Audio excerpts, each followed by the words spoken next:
Hello everyone. तो आज हम शुरू करेंगे क्लास 7 का लाइंस एंड एंगल्स चैप्टर, जो कि आर्य सवाल और एनसीईआरटी दोनों को कवर करेगा। तो आज पहला क्लास है, तो हम कुछ बेसिक्स समझेंगे कि इस चैप्टर को बनाने में हमें कोई प्रॉब्लम ना हो। तो सबसे पहला कॉन्सेप्ट है लाइन के बारे में कि लाइन होता क्या है। तो लाइन एक वन डायमेंशनल फिगर होता है क्योंकि जिसमें केवल लेंथ होता है, विड्थ नहीं होता है। और लाइन की खासियत यह होती है कि यह इनफाइनाइटली दोनों दिशा में बढ़ सकता है, एक्सटेंड हो सकता है। तो ये देख रहे हैं, फिगर है, ए बी नाम है और दोनों तरफ एरो मार्क किया गया है। इट सोच that this line can be extended in both direction infinitely.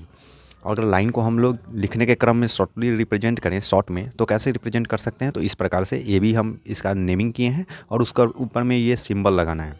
तो ये था लाइन के बारे में। लाइन सेगमेंट दूसरा कंसेप्ट है जो इससे जुड़ा हुआ है। लाइन सेगमेंट क्या होता है? लाइन सेगमेंट कुछ नहीं, एक पार्ट है लाइन का एक पार्ट है जिसका दो एंड पॉइंट होता है, ए और बी। आप इस फिगर में देख सकते हैं, ए बी, यह एक पार्ट है लाइन का, हिस्सा है एक लाइन का जिसका दो एंड पॉइंट है, ए और बी। अगर इसको हम शॉर्ट में रिप्रेजेंट करें तो कैसे कर सकते हैं? तो ए बी के ऊपर में हम इस प्रकार का मार्क लगा देंगे। यह हमको बताएगा कि यह लाइन सेगमेंट है, क्योंकि it has two end point और इसका लेंथ भी फिक्स होता है।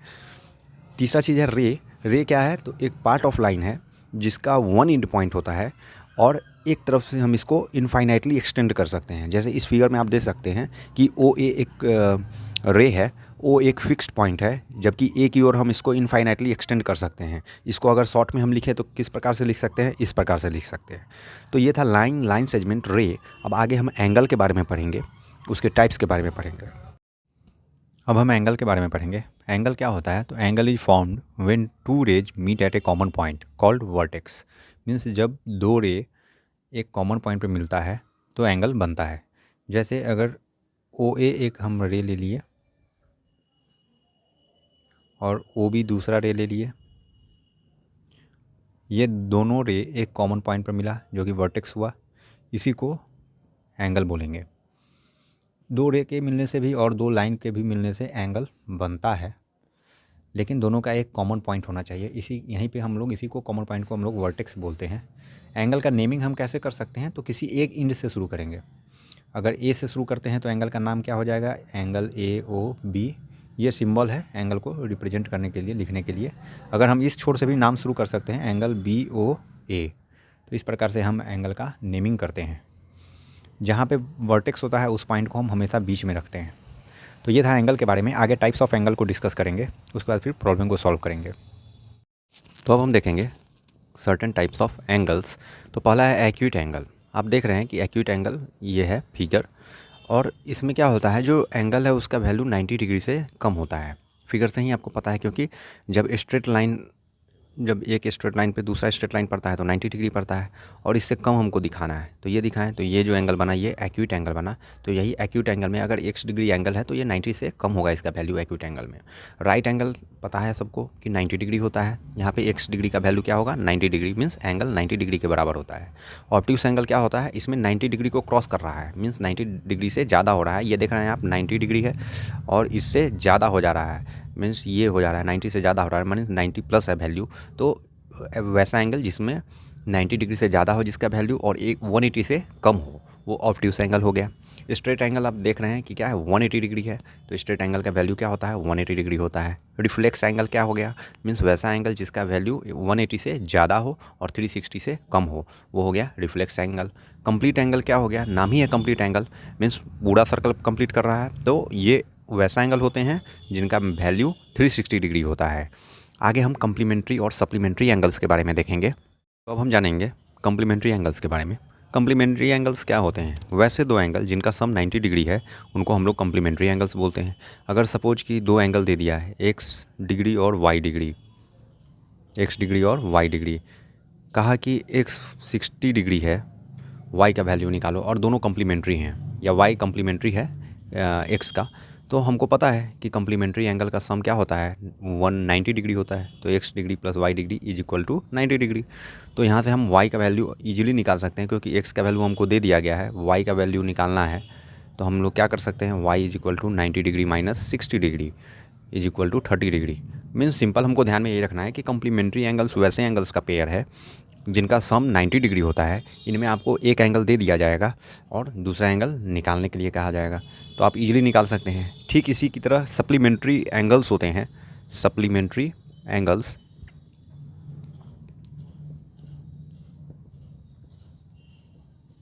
supplementary angles means two angles whose sum is 180 degree.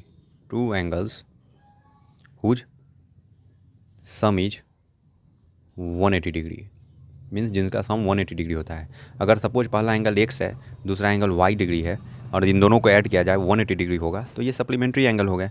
अब इस x डिग्री के जगह पे नाम भी हो सकता है, जैसे अगर दे दिया AOB plus angle BOC is equal to 180 degree, तो ये दोनों सप्लीमेंट्री एंगल्स होंगे और कम्प्लीमेंट्री में सम 90 डिग्री होता है। अब आगे हम लोग vertically opposite angle, adjacent angles वगैरह को देखेंगे। तो अब हम एडजेसेंट एंगल के बारे में बात करते हैं। एडजेसेंट एंगल वैसे एंगल को कहते हैं, दो एंगल को जो आसपास में हो, जिनके बीच में एक दीवार बस हो, एक दीवार के दोनों तरफ जो दो रूम हुआ वही एडजेसेंट एंगल, उसी से हम समझ सकते हैं। इसके लिए 3 क्राइटेरिया हैं। पहला कि कॉमन वर्टेक्स होना चाहिए दोनों एंगल का, दूसरा कि दोनों के बीच में एक कॉमन आर्म होना चाहिए, और तीसरा कि नन कॉमन आर्म होना चाहिए दोनों तरफ। तो हम फिगर से इसको समझते हैं। सपोज ये एक फिगर हुआ, इसके बीच से एक और रे या लाइन हम ड्रॉ कर दिए, तो अब देखिएगा इसका हम नेमिंग करते हैं AOB और इसका नेम कर दिए C। तो यहाँ आप देख रहे हैं एक एंगल इधर बना और दूसरा एंगल यहाँ बना। तो पहला एंगल बना AOC और दूसरा एंगल बना BOC। अब आप AOC और BOC में देख रहे हैं कि एक कॉमन आर्म है OC, तो सेकंड क्राइटेरिया फुलफ़िल होता है। दोनों एंगल एक कॉमन वर्टेक्स O पे मिल रहा है, तो ये पहला क्राइटेरिया भी फुलफ़िल हो गया।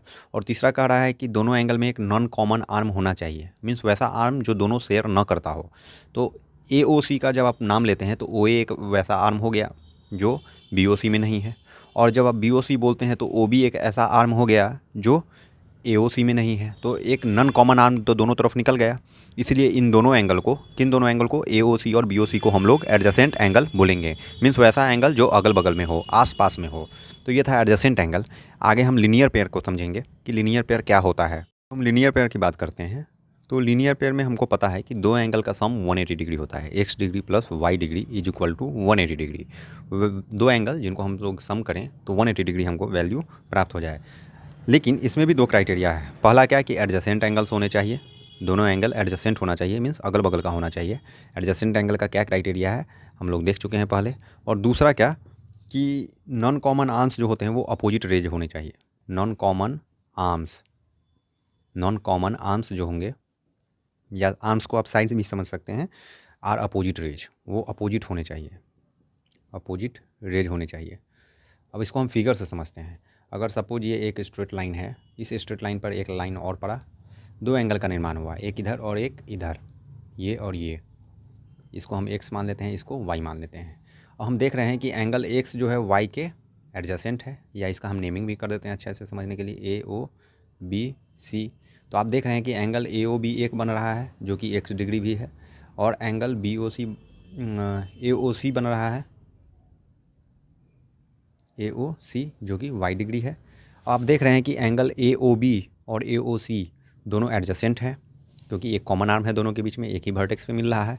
दूसरा चीज़ क्या देख रहे हैं कि जो नन कॉमन आर्म है, इन दोनों एंगल में नन कॉमन आर्म कौन है, जो दोनों में नहीं आता है। तो इसके लिए AOB के लिए OB है एक नन कॉमन आर्म, और AOC के लिए OC है एक नॉन कॉमन आर्म। ये दोनों अपोजिट डायरेक्शन की ओर है। देख रहे हैं C इस तरफ एक्सटेंड कर रहा है और B इस तरफ एक्सटेंड कर रहा है। तो ये नन कॉमन आर्म जो है अपोजिट रेज हैं, इसलिए ये दोनों लीनियर पेयर बनता है। अगर अपोजिट नहीं होते तो लीनियर पेयर नहीं बनता। तो लीनियर पेयर तब बन सकता है जब दोनों एंगल एडजेसेंट हो और जो नन कॉमन आर्म्स है वो अपोजिट डायरेक्शन में एक्सटेंड कर रहा हो या अपोजिट डायरेक्शन में हो। तो देख रहे हैं यहाँ पर नन कॉमन आर्म OB है और OC है। OB एक दिशा में जा रहा है और OC दूसरी दिशा में जा रहा है, इसलिए तब x + y आप 180 डिग्री कह सकते हैं और ये लीनियर पेयर कहलाएगा। तो ये था लीनियर पेयर के बारे में। आगे हम लोग देखेंगे वर्टिकली अपोजिट एंगल्स के बारे में। अब हम वर्टिकली अपोजिट एंगल्स के बारे में पढ़ेंगे। वर्टिकली अपोजिट एंगल्स होने के लिए 2 क्राइटेरिया है, एक कि कॉमन वर्टेक्स होना चाहिए और दूसरा कि जो 2 एंगल्स बनेंगे वो दोनों एक दूसरे के अपोजिट होने चाहिए।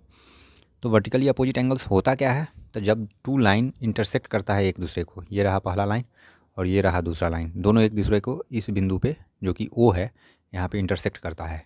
और आप देख सकते हैं कि यहाँ पर एक एंगल बन रहा है, एक एंगल यहाँ बन रहा है, तीसरा एंगल यहाँ बन रहा है और चौथा एंगल यहाँ बन रहा है।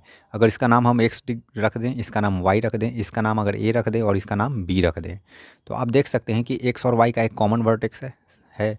दूसरा क्या है, यह दोनों एक्स और वाई एक दूसरे के अपोजिट है, तो एक्स बराबर वाई हो जाएगा। वहीं जब आप ए और बी को देखेंगे तो इनका भी एक कॉमन वर्टेक्स है ओ, और ये दोनों भी एक दूसरे के अपोजिट हैं, तो एंगल ए बराबर एंगल बी भी हो जाएगा। तो यही था वर्टिकली अपोजिट एंगल। तो अब हम एक्सरसाइज 13 सॉल्व करना शुरू करेंगे, जो कि लाइन्स एंड एंगल्स के प्रैक्टिस के लिए दिया गया है। क्वेश्चन नंबर 1 में कह रहा है कि find complement of each of the given angles. कुछ एंगल्स दिए गए हैं, उनका कम्प्लीमेंट हमको खोजना है। तो पहला एंगल क्या है, 35 डिग्री है क्वेश्चन नंबर 1 के 1 में। तो इसको हम सॉल्व किस तरह से करेंगे, इसमें हम लिखेंगे let x be its complement. X इसका कम्प्लीमेंट हो गया, पूरक हो गया, जो मिलके इसको 90 बनाएगा। तब क्या हो जाएगा, तब हो जाएगा कि x plus 35 degree is equal to 90 degree. 90 कैसे हो गया, क्योंकि sum of complementary angle is 90 degree.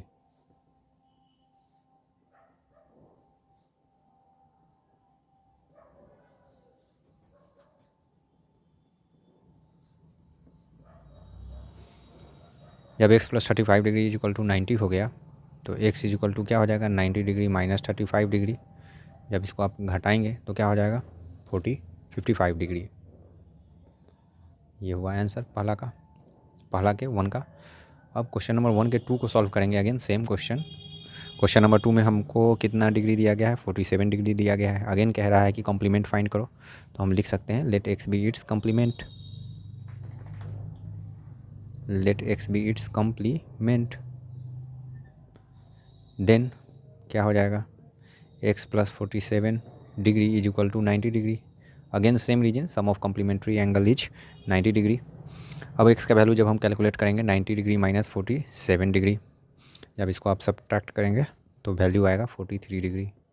ये रहा क्वेश्चन नंबर 1 का आंसर।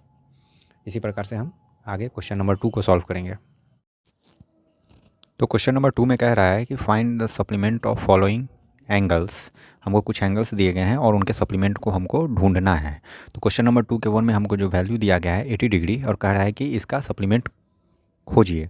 तो हम क्या करेंगे, लेट मान लेंगे let x be its supplement, let x be its supplement, या let x be the supplement.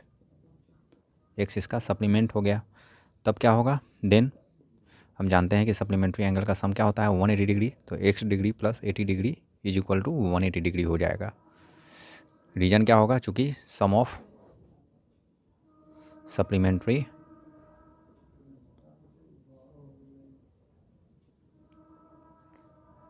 Angles is 180 degree, 180 degree होता है। अब x डिग्री हम वैल्यू निकाल सकते हैं, 180 degree minus 80 degree is equal to क्या हो जाएगा, 100 डिग्री। वहीं जब हम क्वेश्चन नंबर 2 को देखते हैं, क्वेश्चन नंबर 2 में हमको क्या वैल्यू दिया गया है, क्वेश्चन नंबर 2 में हमको 54 डिग्री दिया गया है। अगेन कह रहा है कि इसका सप्लीमेंट खोजिए। तो हम जानते हैं let x be the supplement, x इसका सप्लीमेंट हो गया।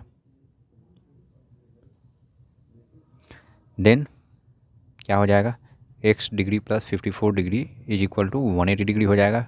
रीजन सेम रहेगा, हम ब्रैकेट में रीजन जरूर लिखेंगे कि sum of supplementary angles is 180 degree, means दो सप्लीमेंट्री एंगल का सम 180 डिग्री होता है। अब x डिग्री का वैल्यू हम यहाँ से निकालेंगे तो क्या हो जाएगा, 180 डिग्री माइनस 54 डिग्री। जब आप 180 में से 54 को सब्ट्रैक्ट कीजिएगा तो कितना वैल्यू आ जाएगा, 126 डिग्री। तो यही हमारा आंसर रहा। तो ये था क्वेश्चन नंबर 2। क्वेश्चन नंबर 2 में कुछ क्वेश्चन और है, 1-2, और क्वेश्चन नंबर 1 में भी है, जो कि आप खुद से सॉल्व करेंगे, क्योंकि ये सेम पैटर्न पर बनेगा। अगर प्रॉब्लम है या डाउट है तो आप कमेंट बॉक्स में लिख सकते हैं, हम उसको समझाएंगे। तो आगे क्वेश्चन नंबर 3 को हम लोग सॉल्व करते हैं। क्वेश्चन नंबर 3 में क्या कहता है कि among to supplementary angles measure of larger one is 36 degree more than a smaller one. Means जो बड़ा एंगल होगा, सप्लीमेंट्री एंगल है तो दो एंगल होगा, पेयर ऑफ एंगल होगा, दो एंगल। उसमें कह रहा है कि जो बड़ा एंगल है उसका जो मेजरमेंट है वो छोटे वाले एंगल से 36 डिग्री ज़्यादा है। तो कह रहा है कि दोनों एंगल को का मेजरमेंट पता करिए। तो इस सवाल में हम क्या कर सकते हैं कि लेट smaller angle be x degree, smaller angle इस x डिग्री हो गया। तो लार्जर वन क्या हो जाएगा, लार्जर एंगल बराबर x प्लस 36 डिग्री हो जाएगा, क्योंकि छोटे वाले से लार्जर वन जो है 36 डिग्री ज़्यादा है। अब according to question then x degree plus 36 degree is equal to 180 degree हो जाएगा। ब्रैकेट में हमको रीजन लिख देना होगा, चूँकि सम ऑफ सप्लीमेंट्री एंगल्स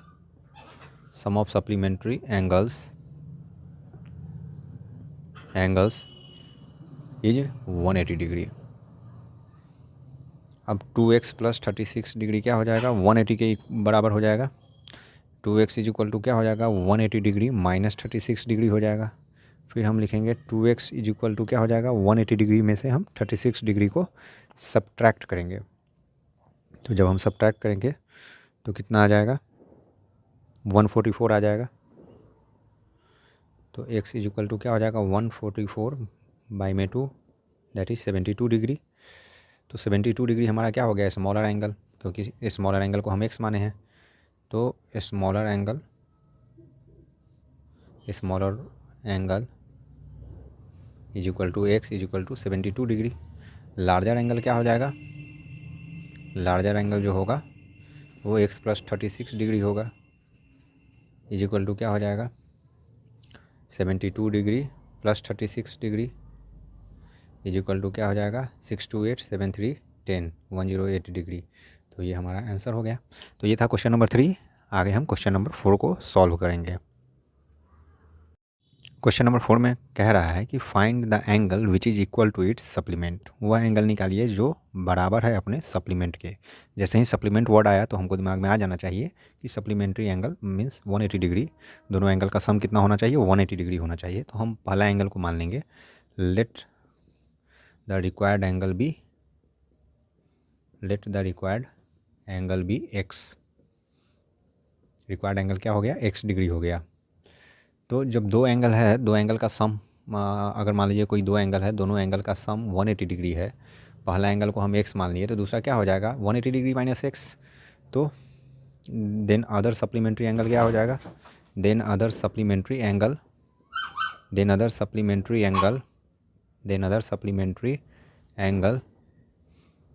बराबर क्या हो जाएगा, 180 degree minus x। 180 degree minus x।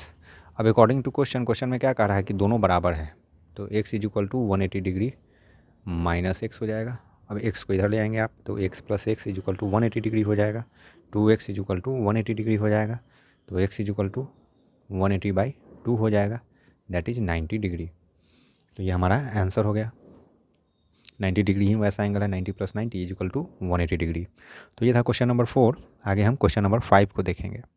Question number 5 में हमसे पूछ रहा है कि can two angle be supplementary if both of them are. क्या कोई दो एंगल सप्लीमेंट्री होगा अगर दोनों एंगल एक्यूट हैं। दोनों एंगल एक्यूट हैं तो हमारा आंसर क्या होना चाहिए, नहीं, नो होगा। क्यों नहीं होगा, क्योंकि हम जानते हैं कि एक्यूट एंगल हमेशा क्या होते हैं, 90 डिग्री से कम होते हैं। एक्यूट एंगल क्या होता है, 90 डिग्री से कम होता है। तो अगर मान लीजिए सबसे ग्रेटर एक्यूट एंगल हम लेते हैं तो क्या होगा, सबसे ग्रेटर एंगल 89 डिग्री होगा, क्योंकि 90 से कम होता है।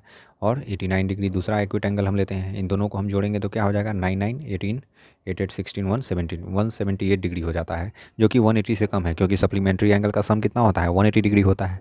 तो ये केस फेल कर गया। दूसरा ऑब्ट्यूस के बारे में कह रहा है, क्या कोई दो ऑब्ट्यूस एंगल को आप ऐड करते हैं तो वो सप्लीमेंट्री बनाएगा, तो नो। क्यों, क्योंकि ऑब्ट्यूस एंगल का मेजरमेंट 90 डिग्री से ज़्यादा होता है। 90 डिग्री से ज़्यादा होता है मीन्स सबसे छोटा ऑब्ट्यूस एंगल हम लेते हैं तो 91 डिग्री हो गया, और दूसरा सबसे छोटा ऑब्ट्यूस एंगल लेंगे जो कि 91 डिग्री। अगर इन दोनों को हम ऐड करते हैं तो 112 99 18 182 डिग्री हो जाता है, जो कि 180 से ज़्यादा है। तो ये भी फॉर्म नहीं कर पाएगा।